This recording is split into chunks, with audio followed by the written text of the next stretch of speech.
It's the Fellowship of the Geek Show, a weekly podcast about comics, the comic book industry, and other geek pop culture. Music courtesy of Manny the Martyr. And now, on with the show!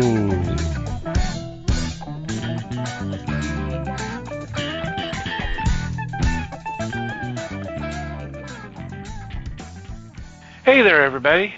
It's the Fellowship of the Geeks podcast. My name is Thomas Chick, and joining me for this episode is Mike Marlowe. Hey, gang. Les Webster. Hello. And Liz Newman. Hello, everybody. How are you guys doing? Fantastic. Embalmed. Enraptured. Whatever. I don't know. Hope everybody's doing okay out there. So, what's been going on in your corner of the galaxy? Oh, gosh. Nothing particularly exciting. Trying to think. Didn't really do anything this weekend, so yay. Still trying to whittle down that stack of comics I have, so polished off the Hellboy I mentioned last week. By far the shortest volume of that omnibus set. And managed to squeeze in the trade for Lazarus X plus 66, which is a fun one, of course. Which equals what? Really? Do I have to explain it? I'm not your math guy, really, but okay. No. X was that's basically what they call the year that the families kind of took over. Basically, when power transferred from governments to families. Yes, I know. I was 66 years ago. Well, not everybody listening does. Okay, so. Okay, yeah. True. And they ought to, given that Lazarus Risen is starting up just any minute now. As soon as we get new books overnight by tomorrow, because we record on Tuesday, of course. But so in a way, the timing was good. It got me all pumped and ready for Lazarus Risen. Alrighty. Well, I've been reading the DC Comics Sequential. Sequential? However you say that. That's not a word. That's not a word at all. What is the word? What the hell are you talking about? It's sequential.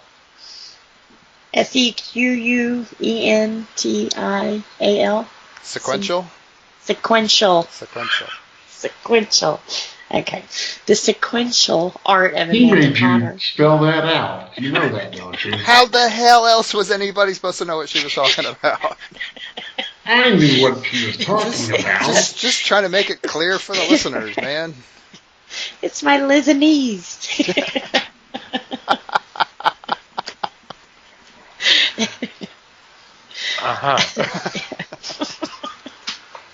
But anyways, it's got 18 stories in here. It's a hardbound book, but it's got 18 stories with some really amazing artwork by Amanda Connor.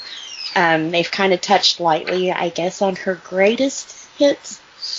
And like I said, I'm a little bit at a time. It's a big book. I've made it through a couple of the different stories. It's got Lois Lane and Power Girl,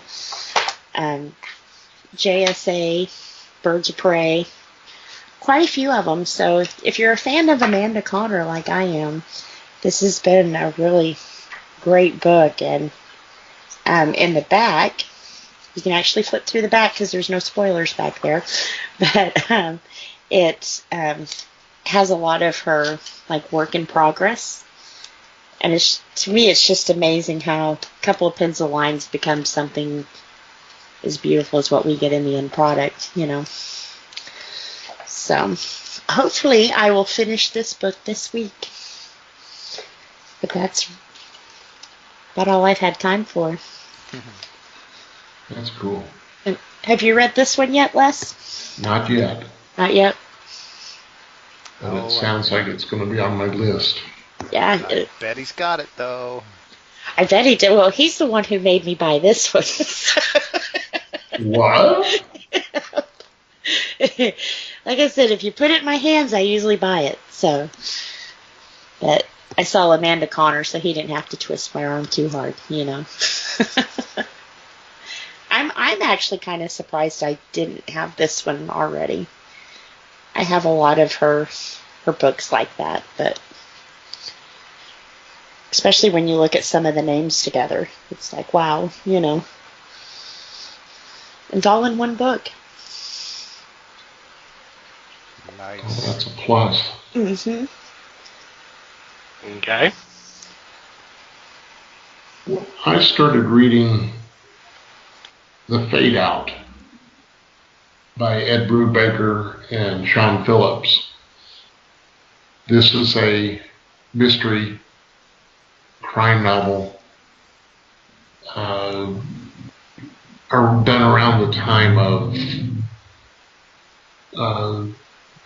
the problems in Hollywood, the blacklist and such, and it's really well done. Brubaker and Phillips have done so many stories together, and Phillips' artwork is phenomenal. I'm real happy that I found this one, because this is going to make me go back and read things like Criminal and Fatal and some others that they've done. So I'm pretty pleased with what I've got so far. Yeah, there's a new Criminal series going right now. Yep.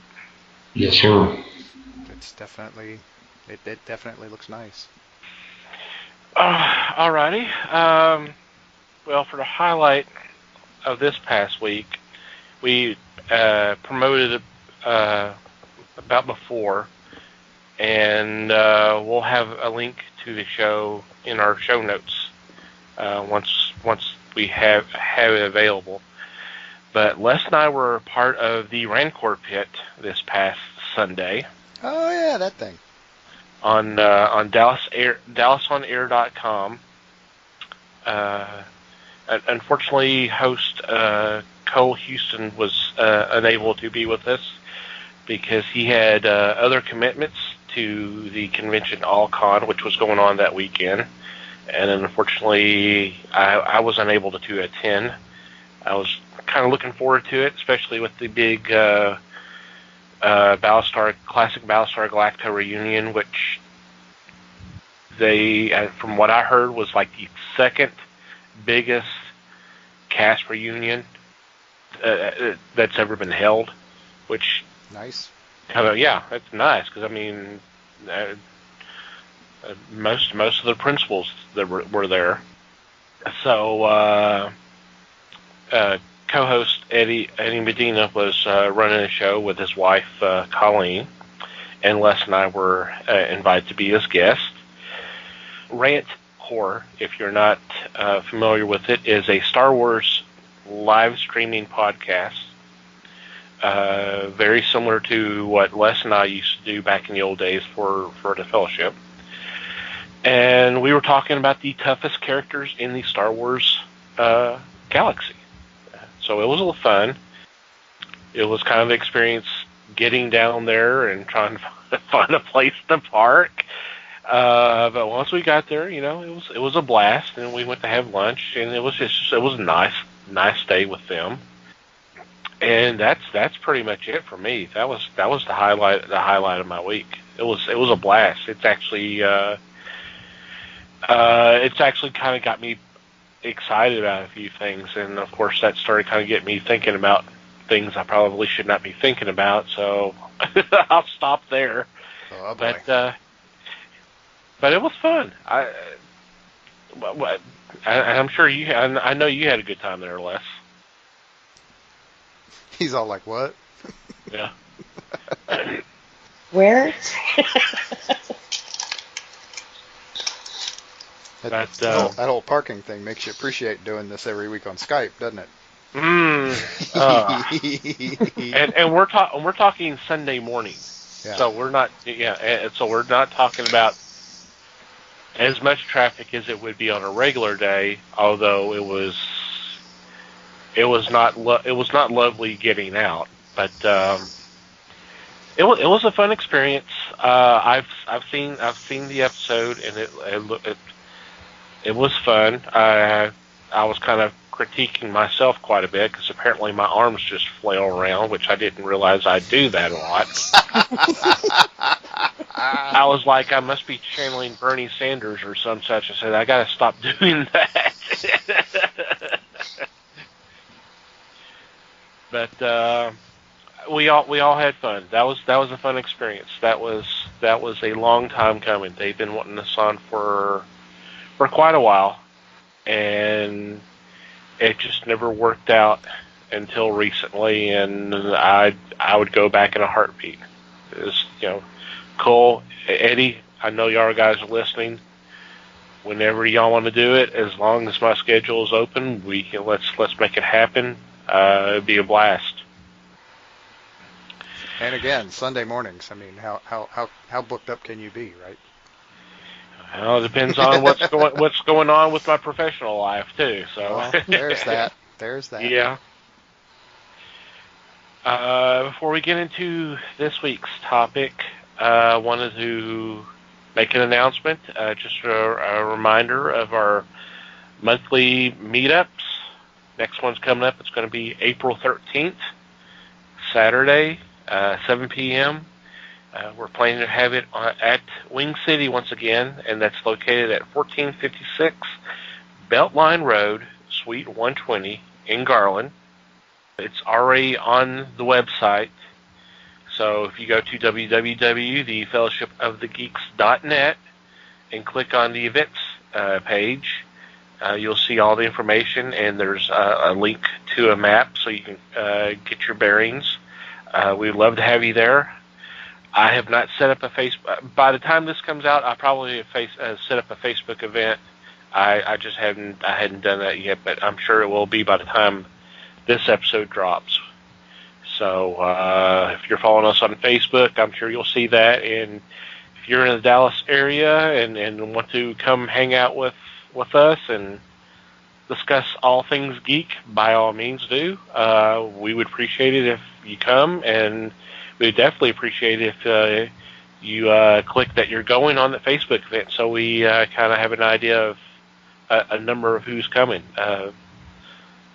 We've had some very nice numbers to our first three events, so we've been very encouraged by this, and we hope it's only going to get grow larger. So please, by all means, come check us out and have some fun, as we usually do.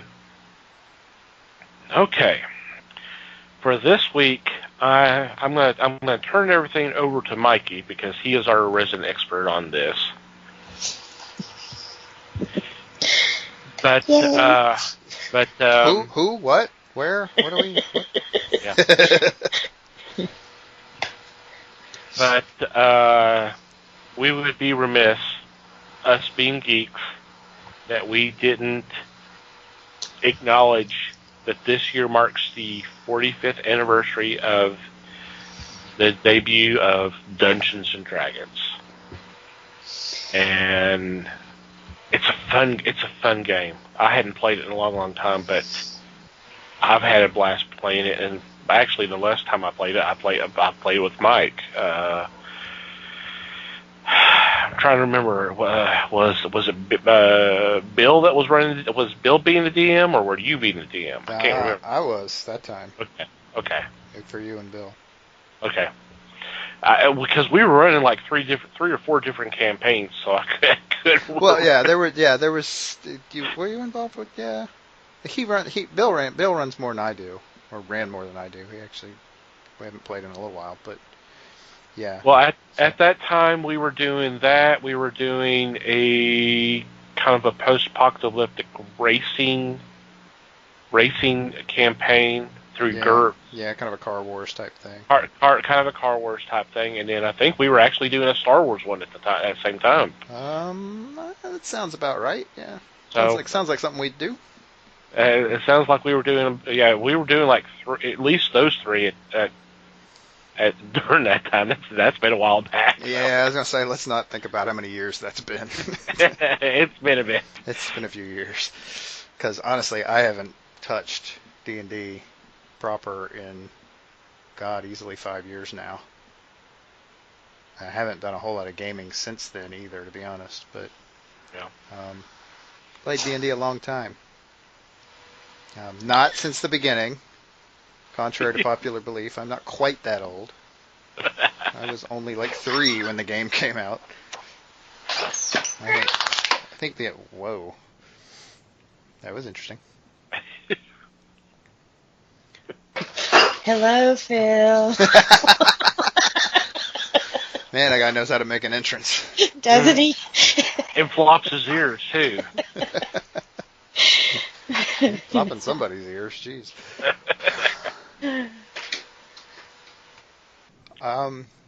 But yeah, so 1974. I guess a little bit of history is in order here. A group of wargamers from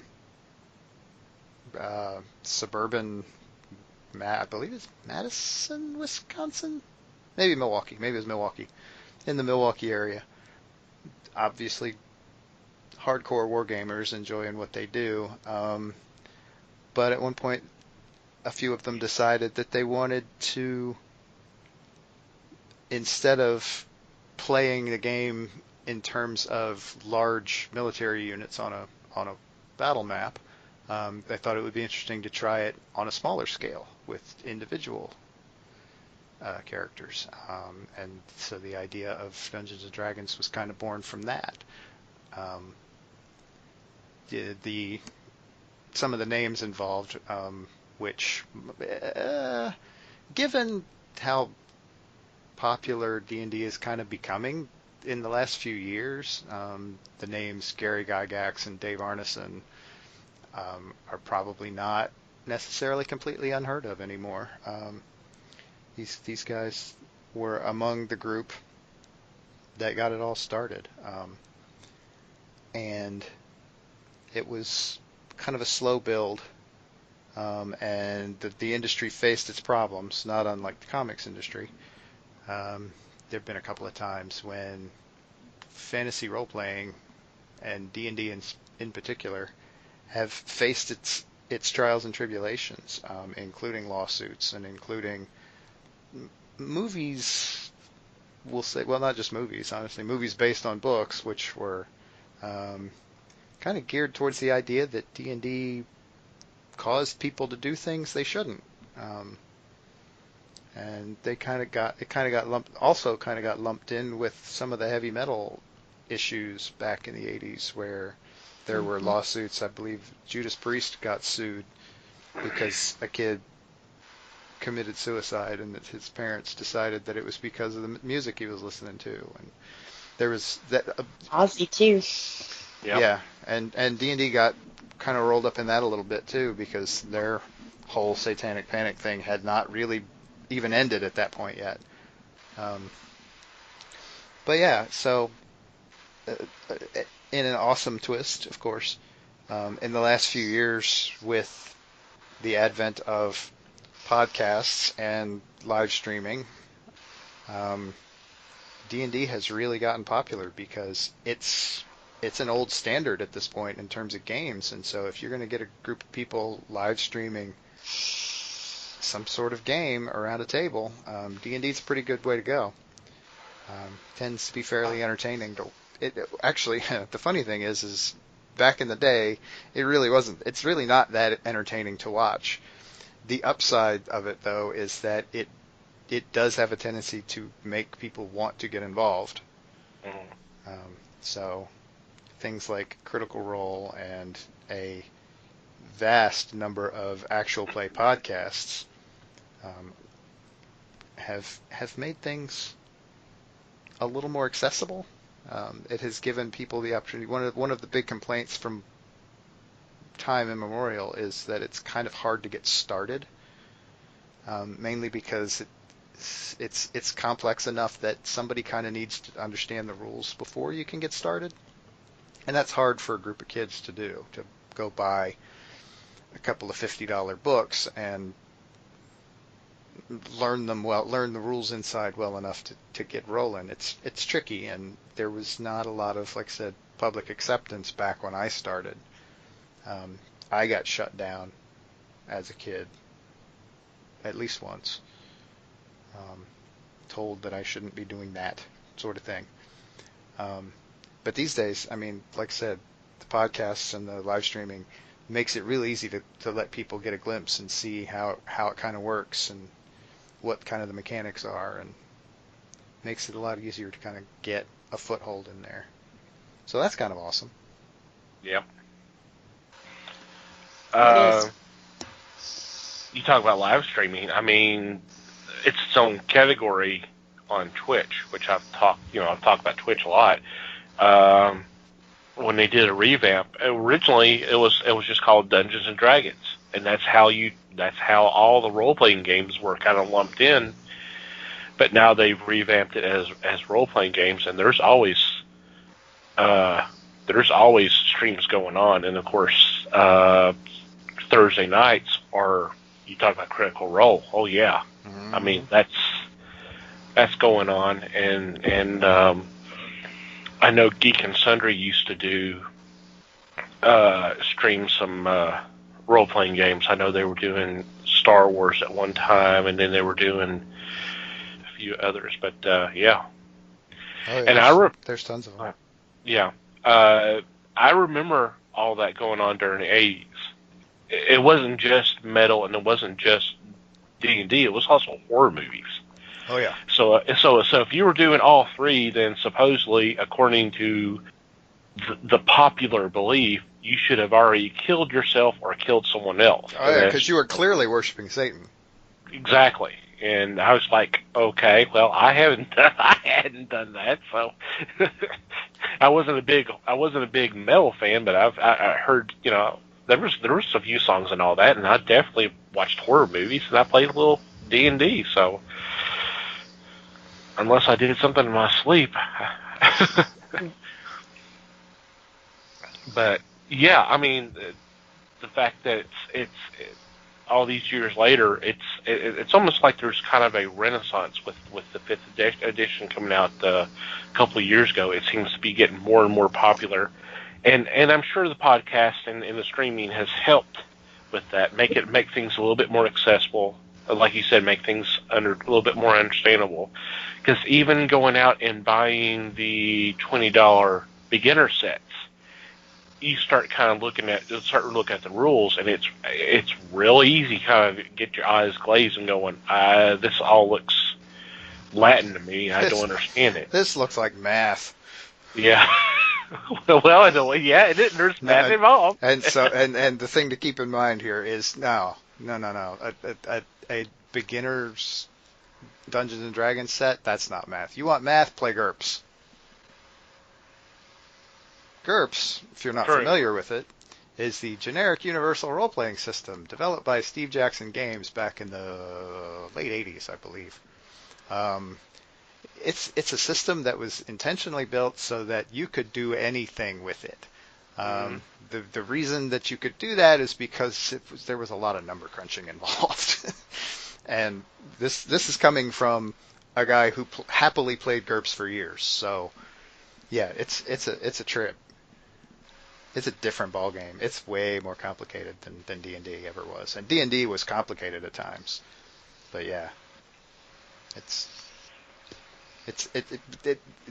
and I say all that with the idea that yes, it's still a complicated rule system, and any attempts that have been, especially any successful attempts at beginnerizing that rule system, I have a great amount of respect for, because it's not easy, and two, it has been done poorly a lot. And so I'm glad they finally got one out there that is actually helping. So, Liz, did you ever play? I can't say that I did. I was around all the guys who did, but that was like you guys were talking about. If you guys were told you couldn't play, can you imagine what my parents told me about that game? Yeah. Given your parents, 100% I can imagine what you were told. Yeah, what I know. I have trouble with is the idea that you actually listen to them. But anyway, Right. Yeah, some things, you know. I was more upset because at the same time there was a cartoon that had come out of Dungeons and Dragons that looked really awesome, and I wasn't allowed to watch that either. But, you know, at crazy times, even the Smurfs got lumped into the Dungeons and Dragons heavy metal. There were little people who did magic, you know. Yeah, it was a fight against fantasy and against basically anti-Christian behavior, and the Christians don't really dig magic, strangely enough. No, they don't. I mean, not that the witch hunts of the Dark Ages weren't a big hit or anything. Yeah. I did think it was kind of crazy, though, how, you know, I don't know, maybe you should edit this out if it doesn't come out right. If your kid listens to a song and decides to kill themselves, there was more problems there before he pushed play. It probably wasn't the song, right? Right. You know, it can set a mood because, you know, I'll be the first to say that music is either your best friend or your worst enemy. You know, it takes you to a time, a place. You always have a memory attached to your favorite songs, you know. So I can see how that kind of messes with someone at times, but you can't blame an artist for making art, pretty much, you know. That's not what they were feeling at the time, apparently, or they... I don't know. Kenny G? I mean, come on. Right. But see, I don't push play on that. Oh, I never did willingly. Stuck in an elevator. I never did willingly, believe me. Right. But yeah, but see, I don't remember all the books and stuff. The guys that I hung out with, they had a spiral, and they had all these things wrote down and stories and that kind of thing, and that was pretty much, I guess, their book. So they may not have been playing the true, you know, it was probably instead of Dungeons and Dragons, it was caves and cats. Yeah, Dungeons and Dragons is not the only role-playing game ever. I mean, it didn't take long for others to. I mean, by the late '70s, they're popping up all over the place, which was interesting because TSR, the company that gaming group formed when they wrote up the rules for Dungeons and Dragons, they were protective of their copyright. I bet, yeah. And so they threatened lawsuits a lot. I mean, in the early years. So there wasn't just a ton of competition, but there was some, and there were also, it branched out into other genres. I mean, it didn't take long for a horror game to show up. It didn't take long for sci-fi games to show up. It didn't take long for crime games to show up. Well, and like you said, how many kids had $50 to go buy a book? Right. Or how many would spend $50 on a book? Especially on a book that was allegedly a game that they didn't really know that much about and didn't have anybody to tell them much about it. I mean, I had a friend, and this was like 5th grade, who already had a couple of the books and introduced me to it through that, and so then I went and bought my own because it was cool. Yeah. But even he and I played many other different games along the way as well. See, my ADD keeps me from playing anything that takes more than 30 minutes. After that, I'm done. I'm done. I've got to get up. I got to move around. I got to bounce my leg. I don't know. I just, I can't. See, whereas in contrast, I'm a compulsive planner. And so that just fits me to a T right there. Yep. Works out great for me. In exactly the for exactly the opposite reasons. Right. Yeah, definitely interesting, you know. Yep. I kind of wish I had time for it anymore, but Yeah. it hasn't really I worked have out that way. I have a friend who does. They always invite me I can't remember if it's weekly or monthly, but they all get together and play. And they were just at AllCon and rented a room out and played and stuff there too. Cool. Yep, there are entire conventions dedicated to this stuff.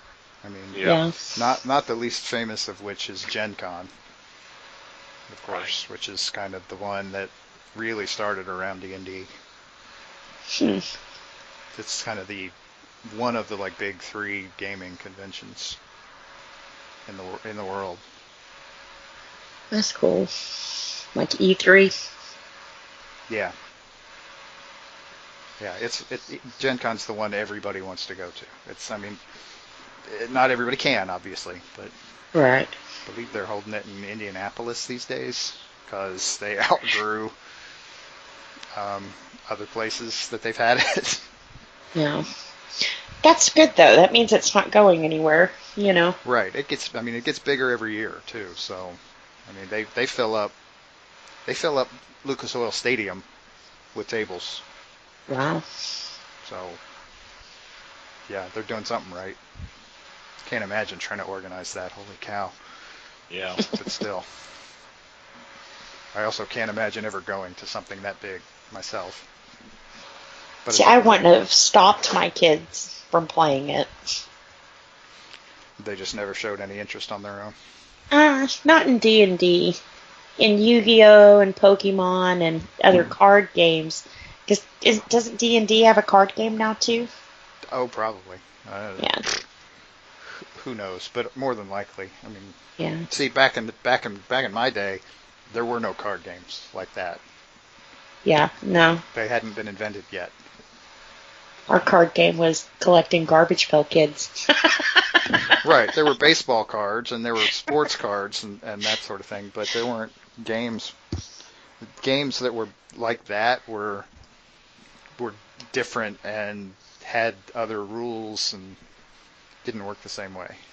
Yeah. Until, I mean, basically the one that started all of that in that direction was Magic. That was the big one that kind of got Maybe that's what I'm thinking of is Magic. Yeah, that would have been the first one in the kind of the grand. It's interesting to think of something that's hasn't even been around 30 years yet as the granddaddy of them all, but Right. it's kind of the entry point there. But I think too with Stranger Things is kind of pushed a new generation towards D&D too. It has helped, yeah. Yep. Along with that it's crossing into media, the other media. Yeah. Is a big thing. Which is pretty cool because, like, back in my day, I hate saying that, but, you know, when I was a kid, you had to know somebody. You know, it wasn't just something that was thrown out there and, you know, 30-second commercial in between cartoons or anything. You know, you had to know somebody who knew somebody who was playing it. You know? Well, and the deal is that now it's possible to know somebody a whole lot faster. Yeah. With social media and all of that, It is. because I mean, yeah, you still have to know somebody, but it's so much easier to find somebody out there anywhere in the world that's interested in something you're interested in. It's just it's become. Because our internet was walkie-talkies. Do they still have those? Probably. They're called cell phones now, right? Right, that's the deal. We had telephones, so it was. Which kids today will miss out going, what? What did you just say? What's that? Flip to channel 5. I can't hear you. Wes, have you had any experience with Dungeons and Dragons? Very little, really. Uh, I did purchase a beginner's box. I still have it, Of course you do. and and I opened it and I took a look at it, and in 10 minutes I said, nope, not for me. But it was just because of the type of game it was. It was an extreme strategy game, and I love strategy games. I told you several times about my strategy games, but this one just had me buffaloed. There'd be no way I could have played this. And like I said, I still have the box sitting right here, and I won't be able to begin. I have no knowledge. Not that I wouldn't like to learn, but it's not having the knowledge, I feel like I've lost. I'm totally lost, and I don't like that feeling. See, and if we could just get you on the internet, you could find all the support and help you need to get started. I'm sorry, I'm not for the internet. He was not made for that world. He doesn't know anything about the Facebook. The Webernet. I know things like LOL and AOL? and WTF, why the face. Earthlink. Ouch. Yeah. Dude, you set yourself up for these things.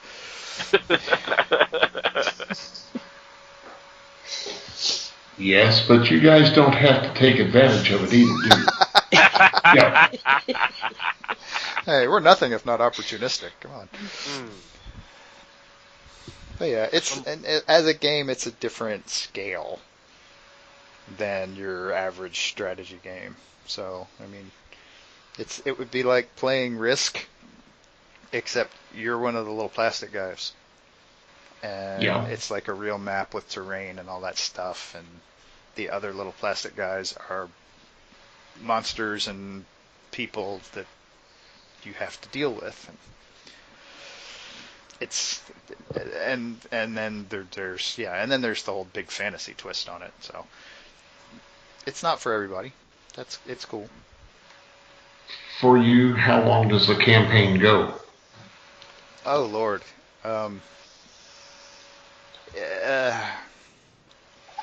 That's a tricky question.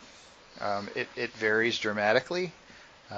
You can, in fact, I'll throw this example. A lot of what gets played when I was talking about Gen Con and those tables set up at Lucas Oil Stadium, which is where the Colts play, in case nobody caught that reference. Usually a convention game is scheduled to last like 4 hours or so. They're usually like half-day things. And that whole thing is a completely enclosed thing. That's a game. That's the whole run of the game for that particular thing, and it's usually an even smaller scale than you would normally deal with. I have been involved in D&D games that have lasted multiple years,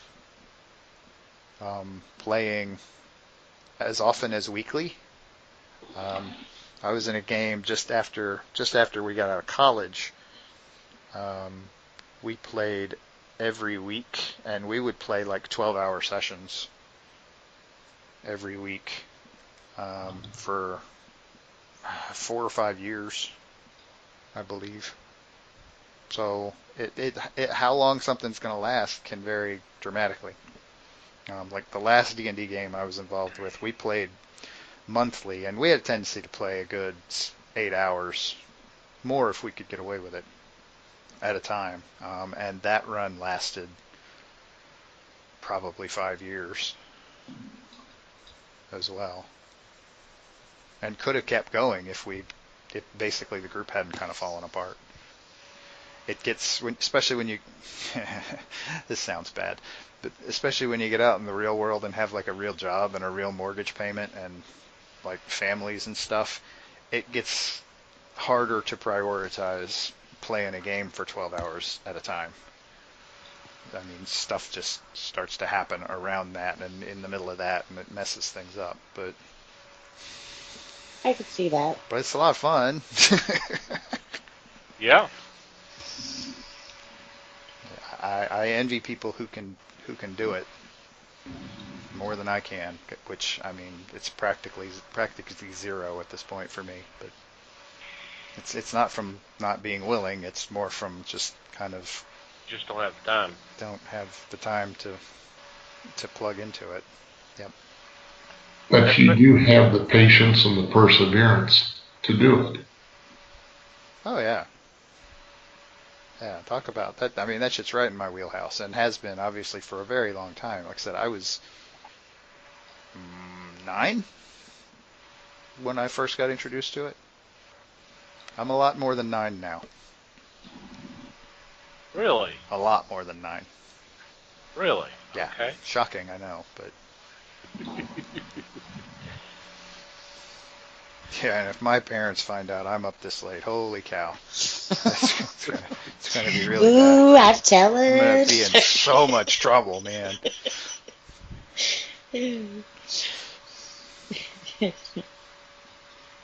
You're going to tattle on him? We can tattle on you. You're talking to boys. I don't think your parents would care. About D&D. Yes. I don't think your parents would appreciate it. They've calmed down in their older age. That and you became a grown-up and are now allowed to do what you want, right? Right? Wait, what? I can do what I want. Well, other than all of the other grown-up responsibilities that you've assumed. Right. And the wedding ring. That's a grown-up responsibility. Yeah. Right. Pushing out the little creatures. That's added responsibility. Monsters. Go with monsters. I heard you say it. I didn't want to call her kids monsters. You know, it was You started meant halfway kids, out. right? It was halfway out before I could stop myself. I'm sorry. Mine, on the other hand, that one's a monster. But you know, yeah. It's tough, but I'm glad. I am still, like I said, ecstatic that it has taken on a new life with all the stuff lately. The last, like, 5th edition has been hugely successful and popular, and 4.3 kajillion podcasts. And Wow. speaking of which, if you're ever, I will throw down a recommendation. There you go. A D&D 5th Ed actual play podcast that it's published every week. The name of the show is Murder Dice. Check those guys out. I will, if I think about it, I will stick a link in the show notes. I think you've recommended them before. I believe I have. Because that name sounds familiar. I'm pretty sure I have. Yep. Yep. Cool. Those guys are pretty cool. They know their stuff. You may have said this, so forgive me if I go over this again. What do you miss most about, since you don't have the time to play it now? I mean, is it just the adventure, the camaraderie, the challenge? What do you miss most about it? Not playing right now. Well, I could make a joke about pizza and Mountain Dew, but I can still do that, even without the game. See, like I said, I'm a bit of a compulsive planner, and so for me, I always enjoyed kind of getting into the rules in terms of character creation and improvement.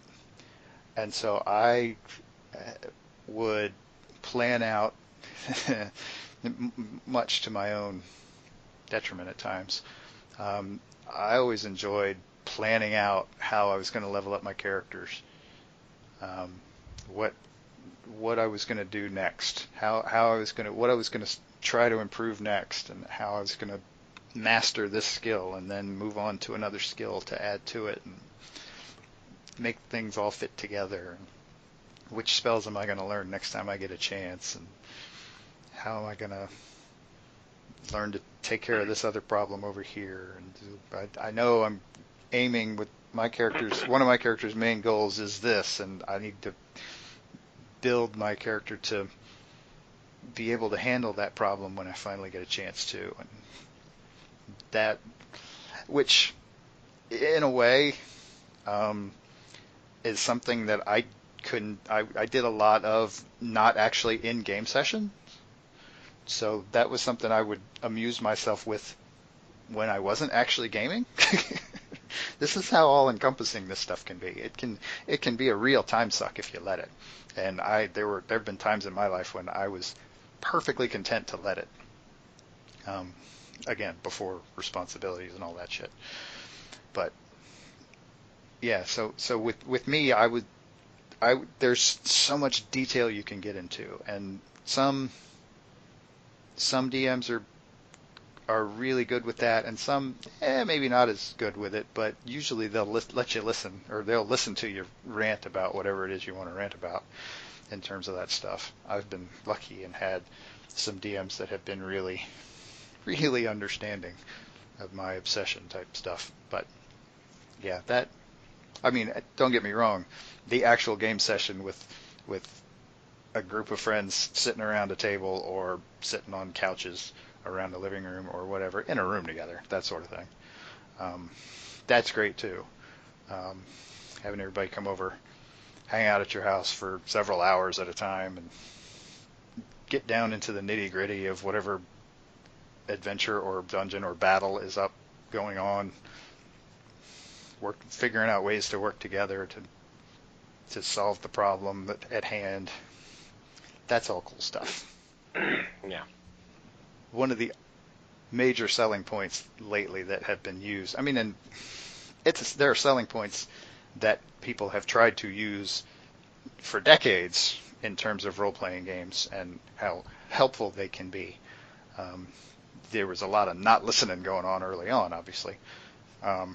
But there are a lot of useful social benefits to role-playing games, which is funny given how a lot of us who got into them early on did so because we had I don't want to say social problems or social issues, but some of us are not the most social kids on the block. At the time, I certainly wasn't. I was very shy and introverted as a kid.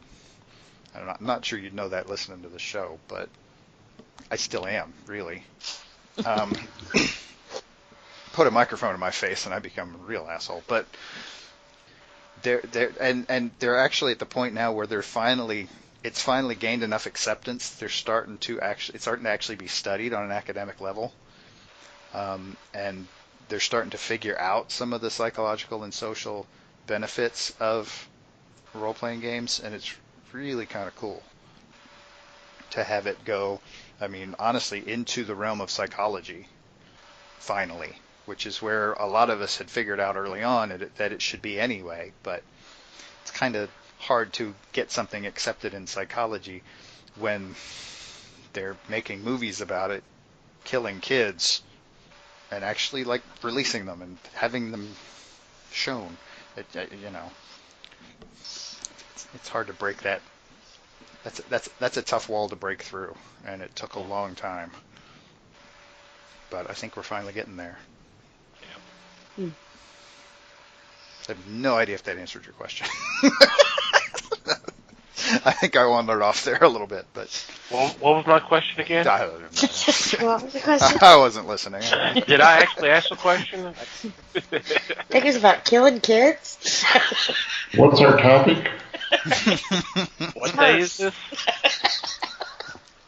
Who am I? Tony Randall. Sorry, that was a very old Saturday Night Live reference. Something about short attention spans. But anyway. Okay. Yeah, I do miss the camaraderie. I miss hanging out with other players, friends, obviously, and playing the game, and then, of course, cursing up a storm when I rolled snake eyes when I really needed a 20, but something like that, It was kind of fun. It was just a nice experience. It was a nice way to kill off several hours and be with people you wanted to hang out with, and just have an adventure. Like you said, they're studying that type of thing now. It just being a positive experience, and yeah, you don't have to do it steady, just do it, and you kind of figure it out. It's kind of an equivalent of hanging out with the friends, watching a game or something like that. It's a nice social experience. Yep, you get the same thing with board games and just hanging around watching a movie or something. Mm-hmm. Yeah, it's very similar. I mean, honestly, you talk about 12-hour-long game sessions. I mean, if you think that there's not a whole lot of screwing around, cutting up, side conversations, all that kind of crap going on during a 12-hour game session, you're missing the point, because I mean, I don't want to say we're only getting 4 hours of gaming done in 12 hours, but there were times, Mm-hmm. There were times I could tell one story. One of the reasons this is funny is because, well, there are two reasons it's funny. One, because it happened to somebody else, and two, because he actually thought it was funny for the first 10 hours. But yeah, a group from that big group I was in right after college. Because I used to, another confession, I used to drive 60 miles to play in that game. Dang. Yeah, I mean, and we played on Sundays, and so we'd play from noon to midnight on Sunday. I'd have to drive home from that, and then get up and be at work at 7 in the morning. And there were times I didn't leave there till 3 or 4 in the morning. But anyway, so actually, this is a little bit of a story on our friend Bill, because he was the guy who was hosting this one particular week. And we had been working towards a goal. We were getting ready to attack this installation. We had been working up toward it, and it was going to be a really tough challenge, and we had plans on top of plans for doing this, and we were finally powerful enough and ready to go. And so we go and we charge up to this thing, and there's Bill's character and another guy who, they're the ones right up front, and they're pounding their way through this door, and they're beating on this door, and the other guy got in the last shot on the door. He shattered the door finally, and Bill's ready. Bill's sitting there ready to go. He's like, "Okay, I'm next. I'm going through the door." Kid you not, this was within the first 20 minutes of the session. The problem was that, and this is why this is a bad idea, the DM had planned for the other guy to go through. He was what's called an NPC, a non-player character. He was the DM himself was running this other guy. He was supposed to go through the door first, because there was a wizard with an insta-kill spell, Finger of Death. First guy through that door was going to die. That was the way the whole thing was planned. Well, Bill beat the guy to the punch, went through the door. The DM said, "I'm sorry, man." Bill's character dies. This, like I said, this is about 12:30, 30 minutes after noon on this one particular Sunday. This friggin' battle lasted until 2 in the morning at Bill's house. Wow. the the sheer number of random other things that Bill spent the day doing is just amazing. He was never upset. I mean, he was frustrated, especially, like I said, by around 10:30, 11 o'clock when he was thinking, hey, I could go to bed if these idiots weren't all still in my house fighting this battle I got killed in 12 hours ago. Yeah. We laugh about it later. Now, we laughed about it later. There wasn't a whole lot of laughing going on that day about it because he wasn't pissed, but it was a little frustrating, to say the least. We did win the battle, if that's any better, and we also threw him one hell of a funeral, which involved my character learning to water ski, which in a fantasy setting is tricky. That has more to do with the dumbass wizard than anything else, but that's a different story. It was a hell of a funeral, though. Is it easy for a newbie to learn? Is it something, I know you've talked about having somebody in a group that knows what they're doing, but is there a way somebody could walk in from the street and sit down and be taught exactly what is going on? See, now that's another tricky question. I think it depends on the people involved. Some people are just better teachers than others. And obviously some people understand the game better than others. It is very doable. I've never had any trouble teaching people how to do it. It's if you know how to break it down into simple concepts. Because ultimately, like I said, my whole deal with the game was just the raw complexity of it. You could there's just a list, it's just insane how complex you can make it. And I had a tendency to make it that way. But if you can step back and break it down into smaller pieces, into simpler concepts, basically a higher overview, it's pretty, especially if that person, if the newbie already kind of has a preference for the style, the genre that you're playing in. I mean, D&D is high fantasy, no doubt about that. High fantasy, high magic. If the learner has a preference for that sort of stuff already, if they already read fantasy fiction or they get into fantasy comics or they like fantasy movies, yeah, it gets real easy to break it down for them, and they grasp it pretty quickly. So if you can, it's one of those deals where if the teacher in that situation can kind of narrow it into exactly what that new player wants and can gear the game that way, yeah, it becomes real easy to teach people how to do it.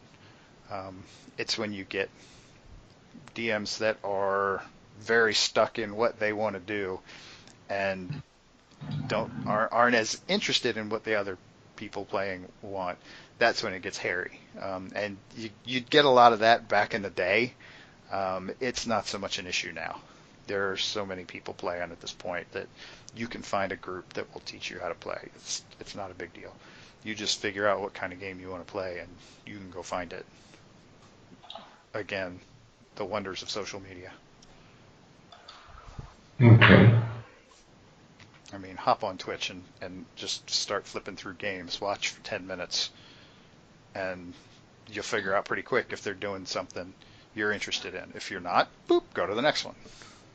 Find another one. Just kind of flip through them until you find something that really kind of strikes your fancy, and it will become a lot easier for you to figure out kind of what's going on, because you'll have the template in your head already that'll make more sense for you to learn it that based on that stuff, because essentially it's because you're learning less at a time, because you already understand kind of where the idea of the game itself is coming from.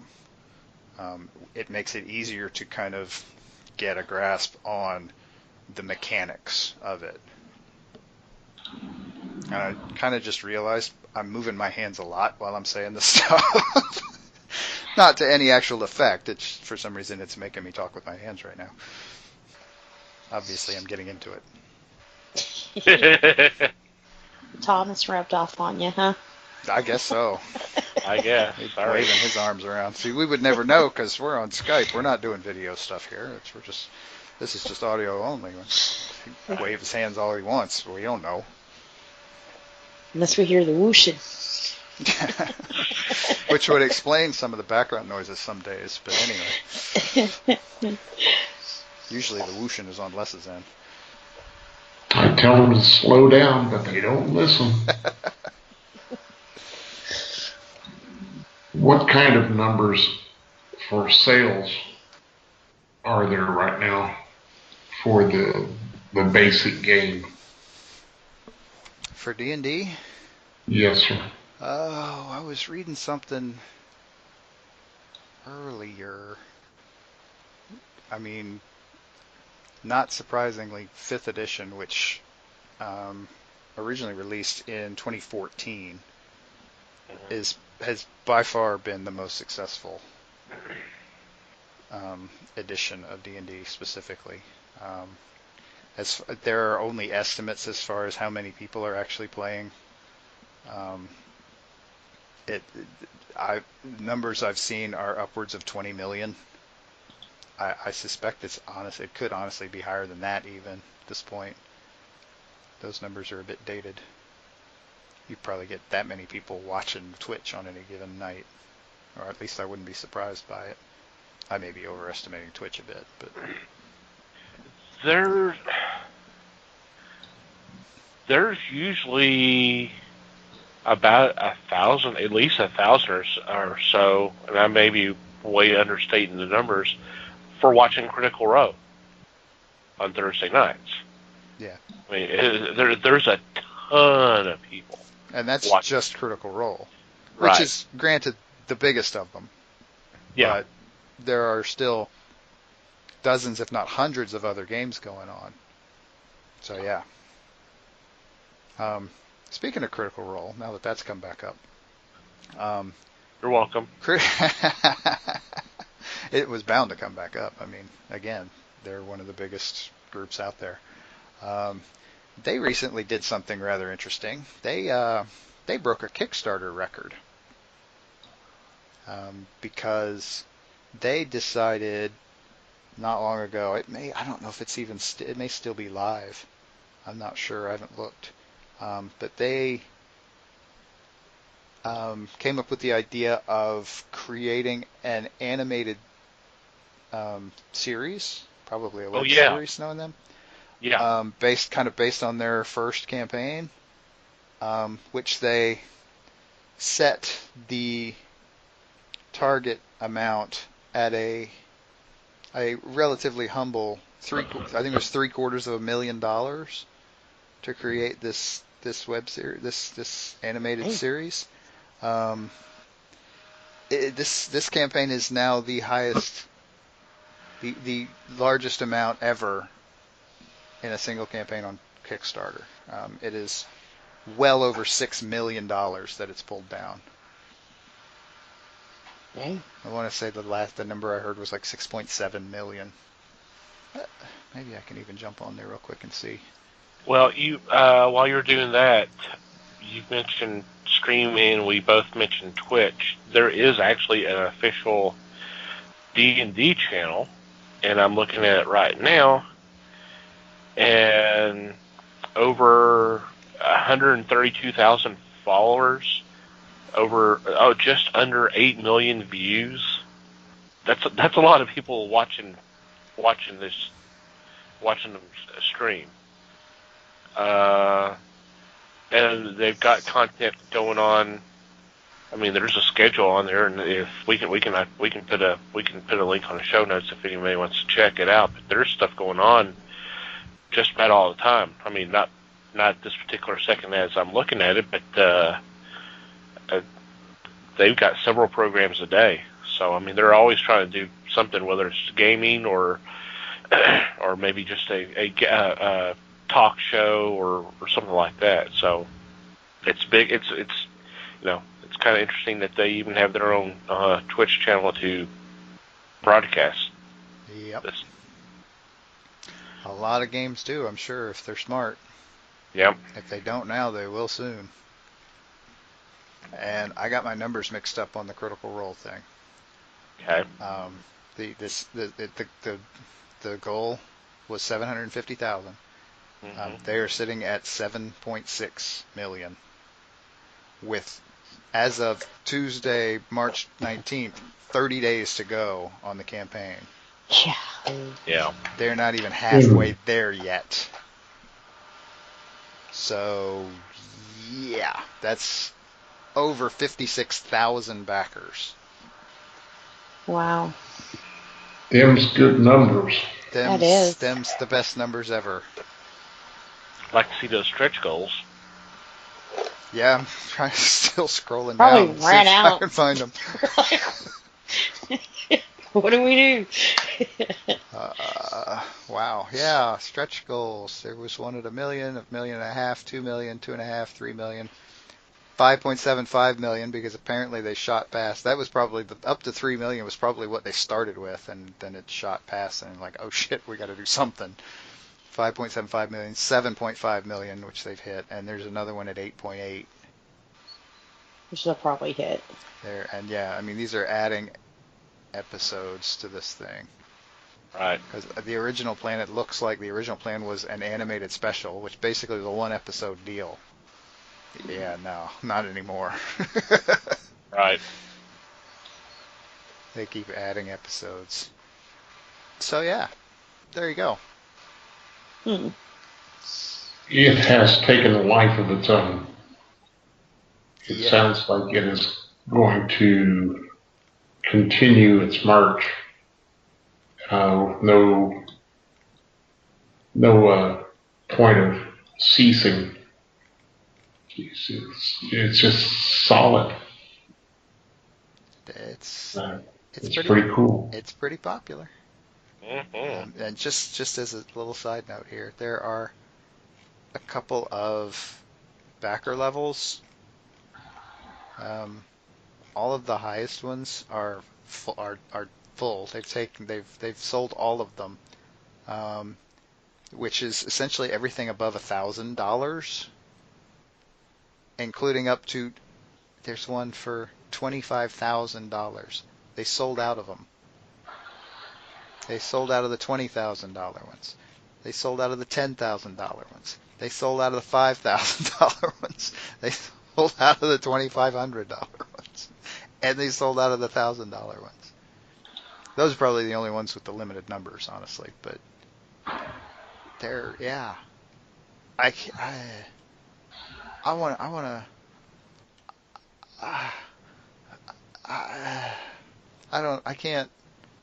I'm having a hard time wrapping my head around the idea of dropping $25,000 on a Kickstarter campaign. Yeah.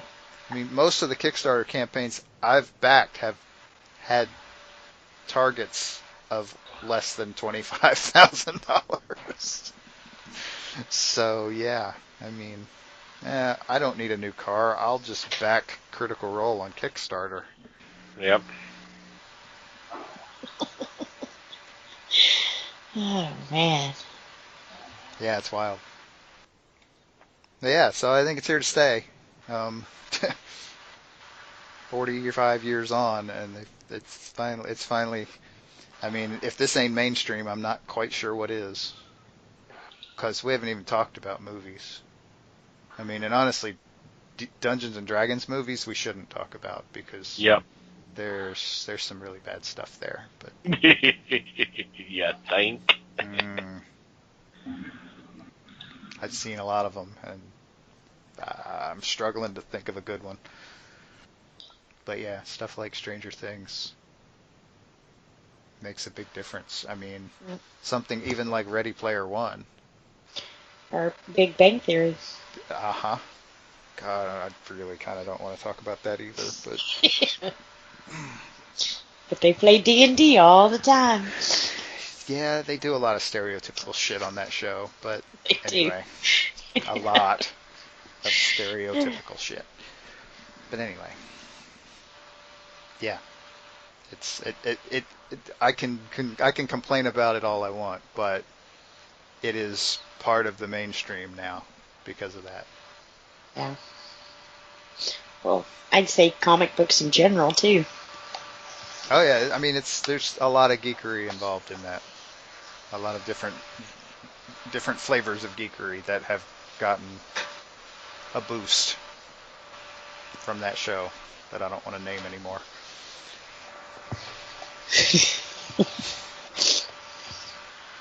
Okay. Well, Are you speaking Voldemort or what? Worse.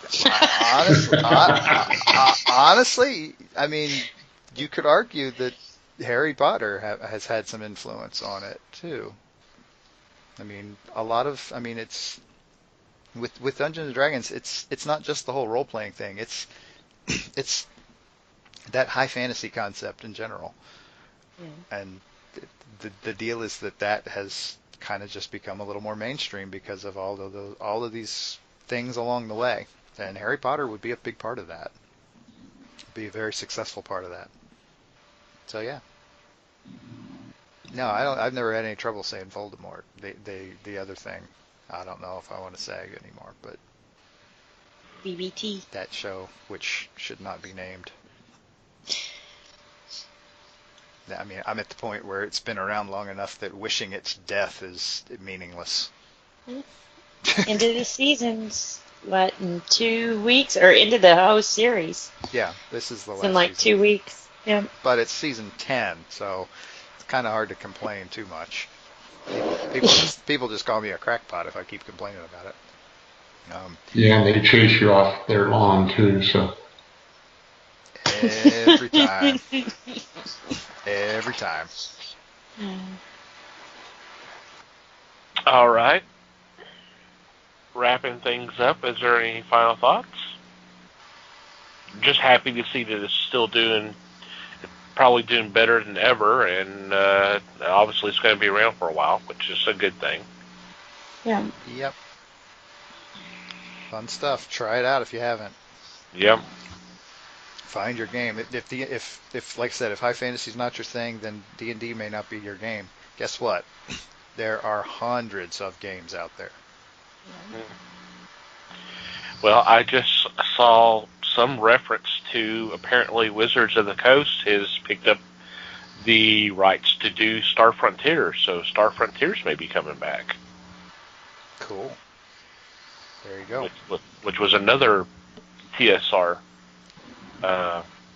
game. It was their sci-fi game for a while. Yep, it was their sci-fi game. Yep. Yep, there are sci-fi games. There are superhero games. If you really can't let go of the comics thing. Mm-hmm. There are spy games. There are action games. There are horror games. If you want a couple of game recommendations, tweet me. There you go. It would be interesting. You mentioned superheroes because TSR also did the Marvel superheroes. Yep. Of course, since Wizard of the Coast is the home of Dungeons and Dragons, and like I just said, it's going to be Star Frontiers. Of course, they're also doing HeroClix and Dice Masters, and there seems to be a nice relationship between the two companies, as you can tell by what they put out with HeroClix, that maybe they might bring back the old Marvel Superheroes role-playing game. Or some variation thereof, yeah. Or a variation of it. Could be. You wanna bring back Project? No. I didn't even get a chance to finish the name. No. Why? Like I said, a tendency towards over planning. Yeah, I think that one qualifies. Big time. That's going to have to be a story for another day. Mm-hmm. I think we might have mentioned it in the past, but maybe not. Alrighty, fun stuff as always. With that, we're going to take a quick break and be back with our weekly picks.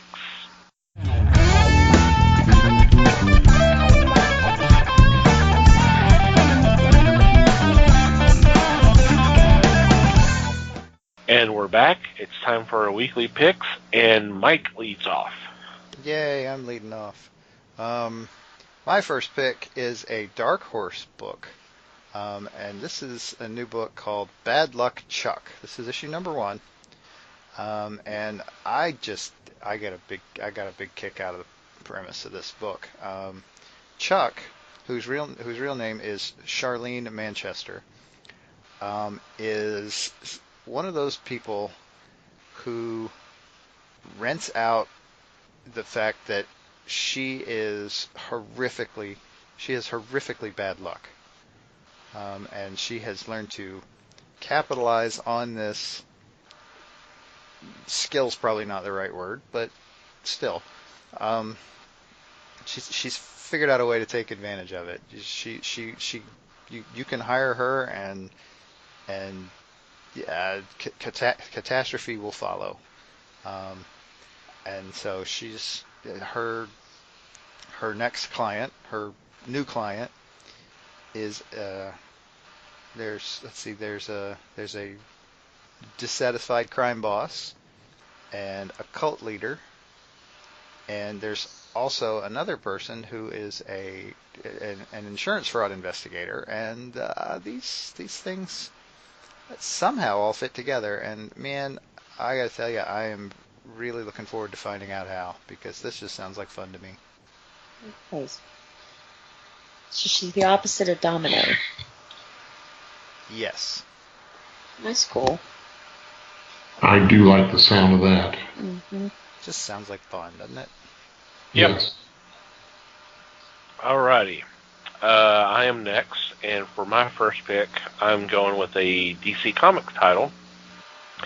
It is the revival of Dial H for Hero.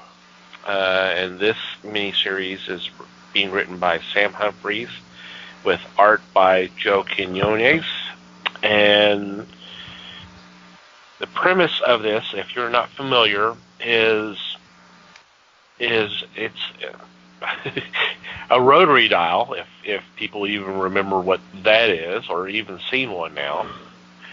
If you dialed the letters HERO, you are transformed into a superhero for an hour. And in this new take, there's a person who's the new owner of this device, and we're going to find out whether or not he's up to the task of being a brand new hero, or he's going to crack under pressure. I've always loved the concept. I know Les is probably read the original stuff.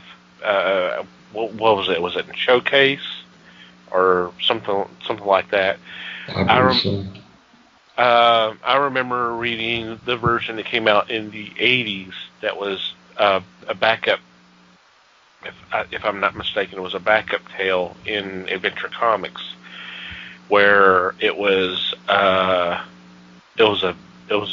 boy and a girl, and the boy was wearing a watch that had kind of the dial, and then the girl had like a medallion, and both of them did the HERO, and then they transformed into different heroes. But the thing that was really cool about that run was the characters and the designs that they used were actually readers sent.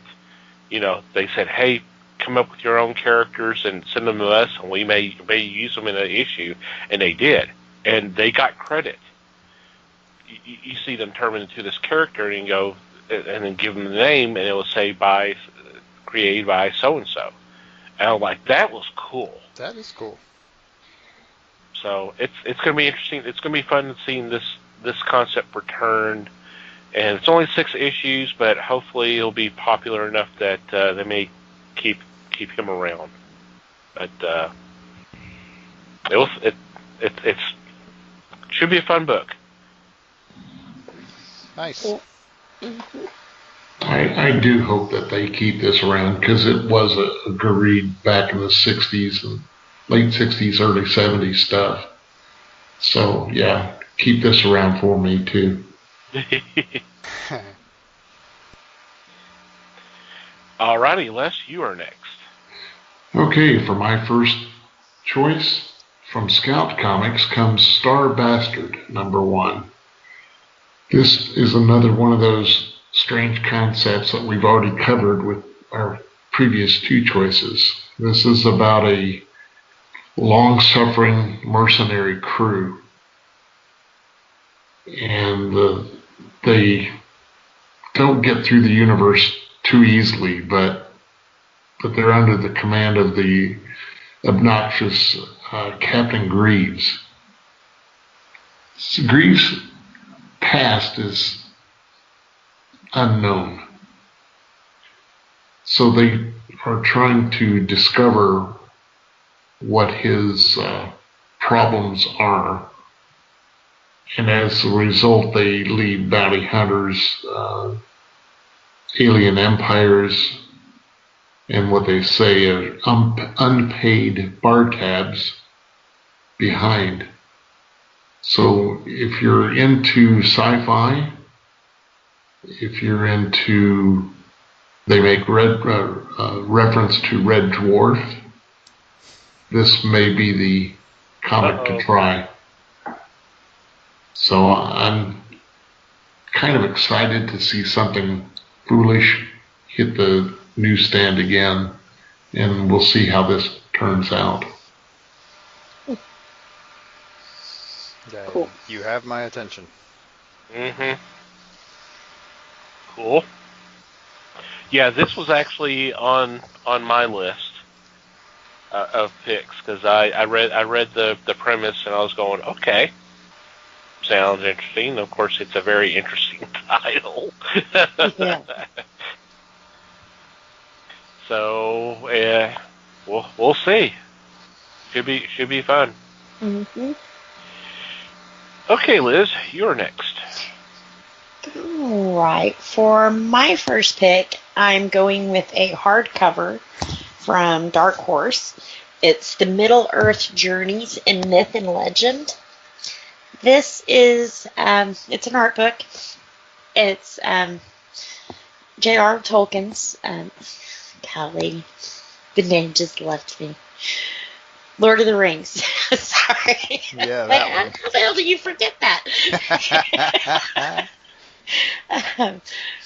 This follows, the Lord of the Rings, but it's more the literature work instead of the movies, of course.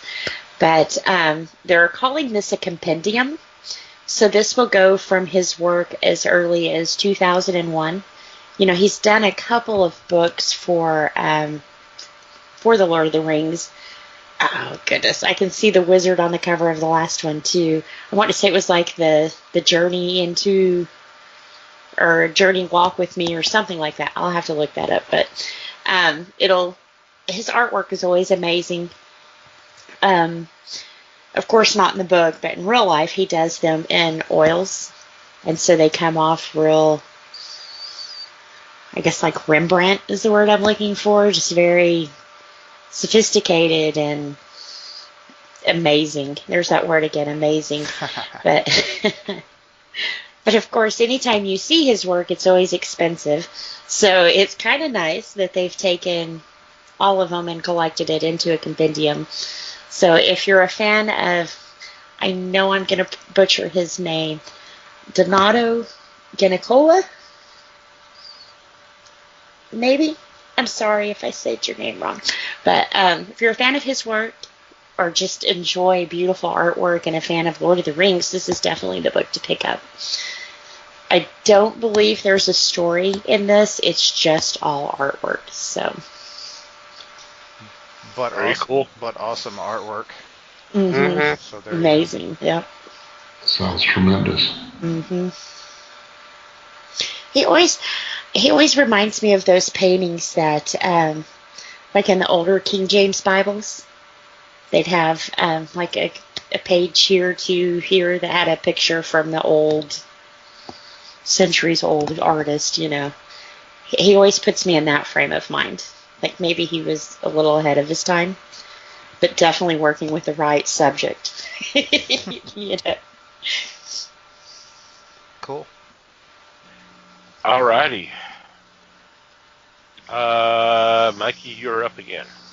Okie dokie. Well, my second pick is an Image title, and I'm picking Skyward. I think we've talked about this before, but we're on issue 11 now, and this is the start of a new arc. So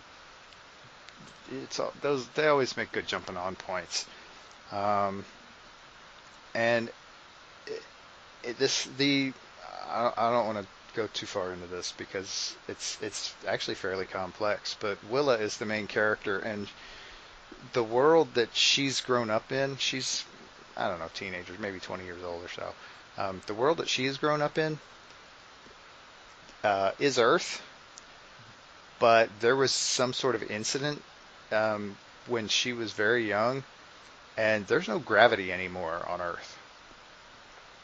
And so her entire world has basically been her learning to fly rather than learning to walk. And she's got some friends around and some a lot of fun relationship stuff, but her whole goal now is she believes she can fix the world. She thinks she can restore the gravity. Her father was very involved in all of that. Even when the gravity got broken, he was there when that happened. And she's got his notes, and she's got some understanding of what's going on, and there are people out there that don't want that to happen. So she's got some challenges ahead of her. And like I said, this is the start of a new arc, and I've really been enjoying this book. So I highly recommend people check it out. Nice. Yeah. Alrighty. I am next, and so for my second pick, I'm going with the IDW title. And it is the first issue of Glow, the Gorgeous Ladies of Wrestling. This is based off the Netflix series, which debuted here a few months back. Which that was based off the show that's the syndicated show that was going on during the 80s, which I remember watching some of that. But it's about the ladies wrestlers and their lives and all that. This could be kind of interesting. I have not watched the Netflix series, but I did watch the original show way back when. And this is being written by Teenie Howard with art by Hannah Templer. And from what I've seen so far, it looks really good. Yeah, this is so 80s it hurts. Yeah, I can see you not being all that interested in it, because you and the 80s do not go well together. But I'm still actually a little bit interested in it, just to see. I'm just curious to see what it's going to look like. I mean, I'm sure it's going to look really 80s, but I'm interested in seeing it because I also haven't watched the series, so I'm curious to see what stories look like in that world. Yep. Alrighty, Les. For my second choice, I'm going to hype Portable Press, who is coming out with 4 different titles next week. They are Show Me History comics. You have Abraham Lincoln, Alexander Hamilton, Amelia Earhart, and Martin Luther King Jr. In these books, they will give you plenty of the story of these characters, these people that made the difference in American history. And I want to read this mainly for the Amelia Earhart, to see how they handle that. and I'm pretty hyped about what they're going to turn out on all of this. Yep. Historical comics. God, I'm a geek, but that's all right. I like this kind of stuff. I do too. Welcome to my world. Alrighty, Liz. All right. For my second pick, there's not a whole lot I can say about this one because they haven't said a whole lot about this one. But it's from Heavy Metal. It's the Heavy Metal Super Secret One Shot. Now, the regular issue that's supposed to come out before this one, they're having graffiti artists and street artists that are doing cover stories and original stories. So that one should be pretty interesting. But this one, even with all of that going on in the other one, they're saying there's some big names and some big talent that's going to be in this issue. But they won't tell us who. They won't tell us what it's about. So if you want to be surprised, and not just because it's there on the stand on time, be sure to pick this one up. You know, I bust on them, but I think since Grant Morrison went over and kind of helped them out a little bit, Heavy Metal has really been putting out some interesting stories. So as much as I joke, this should be a really good one. And if you pick this one up, go ahead and pick up the regular issue that's on the stand too. That one should be pretty interesting and get to see a lot of talent that's probably never been given the spotlight before. So definitely the Heavy Metal Super Secret, and I think the other one is like $2.92 that's out. See, you're busting on them for not talking about it, but it wouldn't really be super secret if they were telling everybody what was in it. Now, would it? That's true. No, I'm busting on them because they can't seem to stay on time. Well, there's that also, which really sucks. I really wish that wasn't the case because, yes, they have been doing some really interesting stuff when they can get it in the stores. When they can get it out there. Yep. Right. Because I think what was the girl one, Tarna? Yeah. Tarina? That was a good one, too. I don't think it's over yet either, is it? No. But it's taken a while. You can read forever into that. Yeah. Yeah. Yeah. And I'm not sure, is Grant Morrison still over there with them, or is that kind of like a short tenure for him? I guess he is, but he's, if I'm not mistaken, I just saw that he was tapped to work on the script for the Flash movie. Yep. With Ezra Miller. Season 2 of Happy. Yeah. Which I read that and I saw that Ezra said that he wanted the script to be darker, and I'm going, oh God, please. Please don't tell Grant Morrison that. Yeah. Yes, what we need is a grim and gritty Flash. Thanks, because that's we get nothing but rainbows and puffy clouds with all the other DC characters when they do the movies.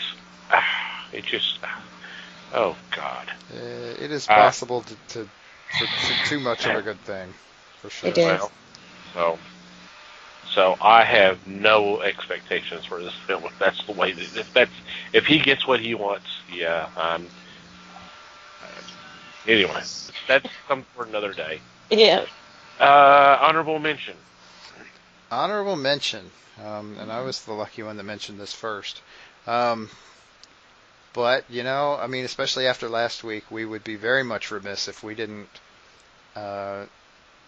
do some hype for Detective Comics number 1000. Yep, this is it, man. Finally, we're there. 80 years later.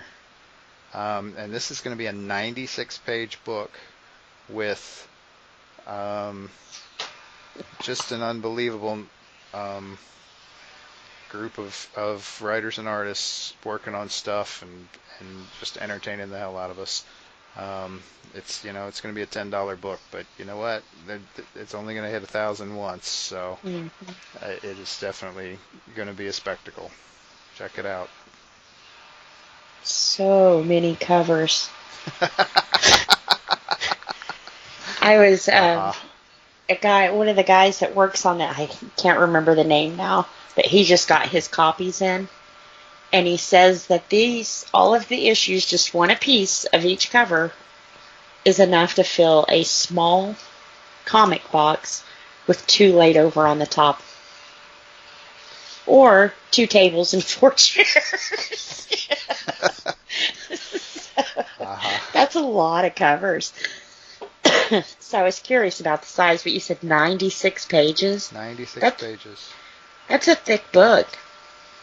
And the list actually only has 12 covers. I don't know what you're talking about. One for every decade, and then... Yeah, but there's a lot of store variants, too. Oh, sure. I don't believe for a minute that this is all of them, but... And some aren't even listing that there's like a blank cover, there's a black cover, and then I think just a red cover, too. So 3 covers have absolutely nothing on them. But guess who would have bought them anyway? Yep. Less. Jeez, guys. This is really interesting. We went this far before the bus came through. I know. Well, last week it was really early, so I figured it should probably be really late this week.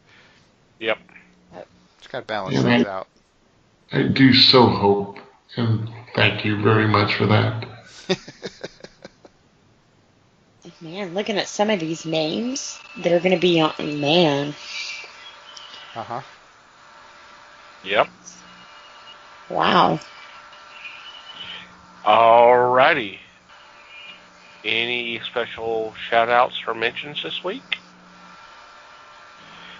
Obviously, go check out the Rancourt Pit with Cole Houston and Eddie Medina, and let's go ahead and pub our Eddie and Colleen for their Figments podcast.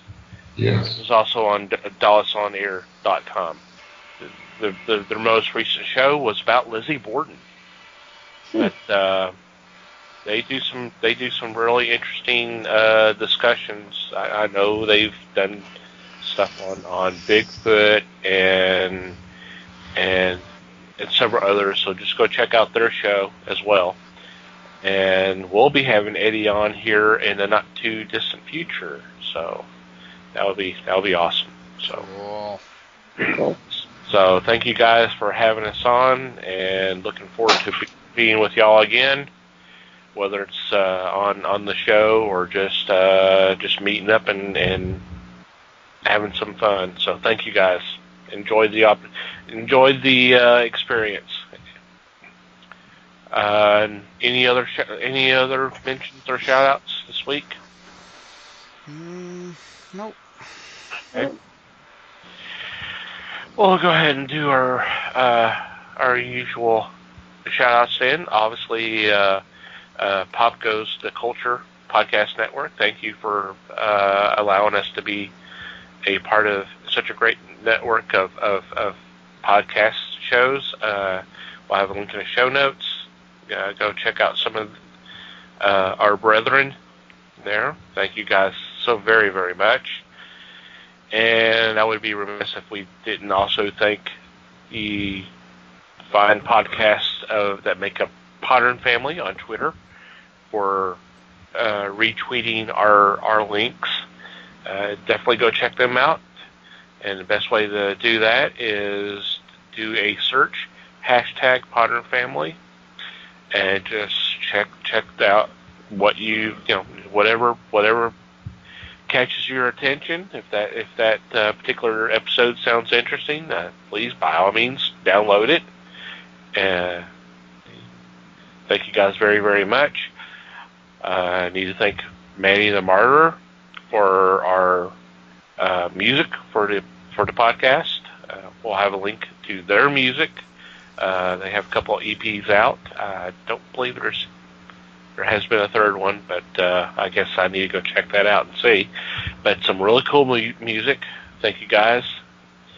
And finally, you, dear listener, thank you for downloading and listening to today's episode. We do appreciate your support. We would love to hear from you. Any kind of feedback you would like to give us, whether it's question, comment, suggestion, complaint, observation, whatever. Love to hear from you. And there are several ways you can do that. Email at thefellowshipofthegeeks.net would be one way. Or you can go to the website and go to the About Us page. And over to the left, you'll see a contact form that you can fill out. By all means, follow us on social media. We're on Facebook, The Fellowship of the Geeks. And obviously, we're on Twitter, at Fellowship Geeks. Feel free to follow us on both platforms. If you like to follow our personal Twitter accounts, by all means. Mike can be found at Mikey Geek. Liz can be found at LN_Geek. And I can be found at TomTCGeek.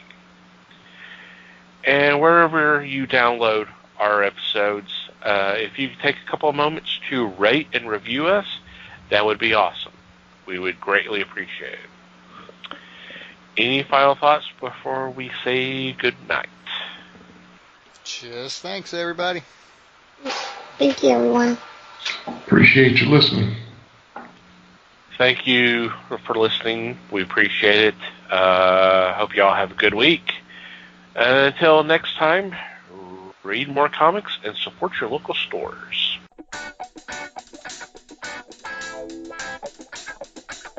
We thank you for listening to the show.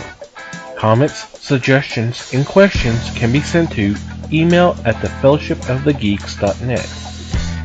You can follow us on Facebook at The Fellowship of the Geeks and on Twitter at Fellowship Geeks.